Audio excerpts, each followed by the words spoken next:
Eu escuto muitas histórias no meu consultório, e eu escuto muitas histórias no meu consultório ao longo dos muitos anos que eu atendo, e uma coisa tem me chamado muita atenção. A gente está muito preocupado hoje em definir o que significa um relacionamento abusivo, quais são as características de um abusador, como é complicado conviver com uma pessoa que tenha transtorno de personalidade narcisista. Se vocês tiverem alguma dúvida, inclusive, sobre esses termos que eu estou usando, eu posso depois fazer um outro vídeo, explicando melhor, basta vocês deixarem aqui nos comentários. Mas o que tem me chamado muita atenção é que a gente fala muito daquele que está no lugar do abusador. A gente fala muito naquele que usurpa os nossos direitos, naquele que invade o nosso espaço.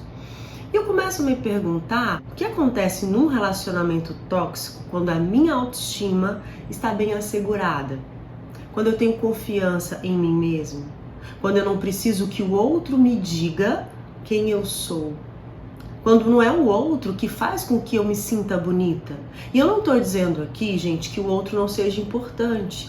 Se a gente for fazer um resgate de toda a história da psicologia, a gente vai ver, por exemplo, pessoas importantes como Abraham Maslow, que a necessidade de estima é uma das nossas necessidades básicas. A gente precisa estar num relacionamento em que a gente se sinta bem, a gente se sinta confortável. A gente precisa estar num relacionamento em que a gente se sinta confirmado pelo outro naquilo que a gente é. Mas a gente também precisa saber sair de um relacionamento que não consegue nos dar isso.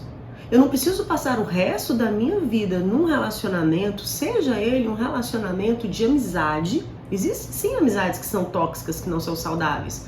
Num relacionamento de namoro, de casamento, num relacionamento com a minha chefia, em que eu nunca me sinto confirmado pelo outro. Porque provavelmente o outro tem um interesse nisso. Se eu fico insegura num relacionamento, eu tendo a fazer qualquer coisa para agradar o outro. E se eu faço qualquer coisa para agradar o outro, eu vou ficando cada vez mais distante de mim mesmo. Eu perco a referência de quem eu sou. Eu começo a deixar o outro me dizer quem eu sou. O outro me convence até do que eu gosto. O outro me convence de que eu não gosto de uma determinada coisa. E o curioso é que eu começo a ficar confuso.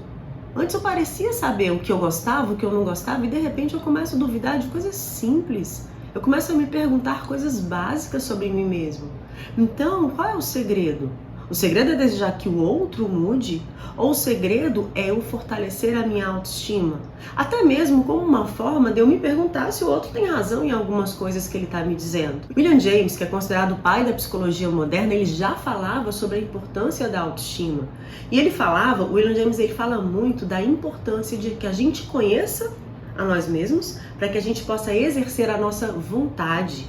A nossa vontade tem a ver, inclusive, com investimento, com energia, com fazer um bom uso da nossa agressividade. Fazer um bom uso da nossa agressividade não é ser hostil com o outro, é saber se posicionar, é conseguir ser firme. E aí o William James, ele fala que a nossa autoestima depende muito da confiança que eu tenho em mim mesmo.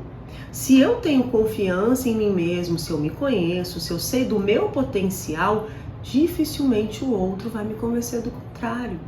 Mas se é o outro que determina e se eu dependo do outro para eu me sentir uma pessoa, você entende que você acaba ficando muito vulnerável?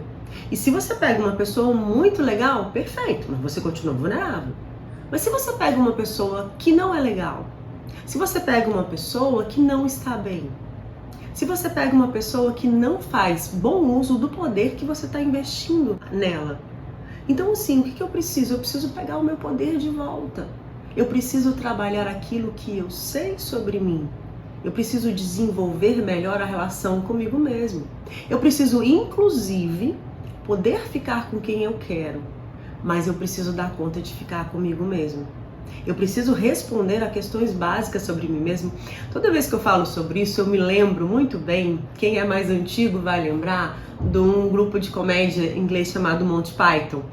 Eles têm um filme, que é Em Busca do Cálice Sagrado, que eles têm que atravessar uma ponte, e para eles atravessarem a ponte, eles têm que responder a 3 perguntas.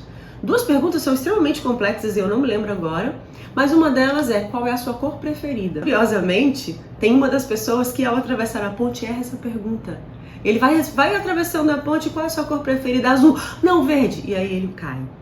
Então, assim, A gente ri, é engraçado, é exagerado, é uma comédia, mas muitas vezes você permanece em relacionamentos que ao longo deles você faz tanto esforço, você investe tanta energia, que é capaz de alguém perguntar pra você qual é a sua cor preferida e você não saber dizer.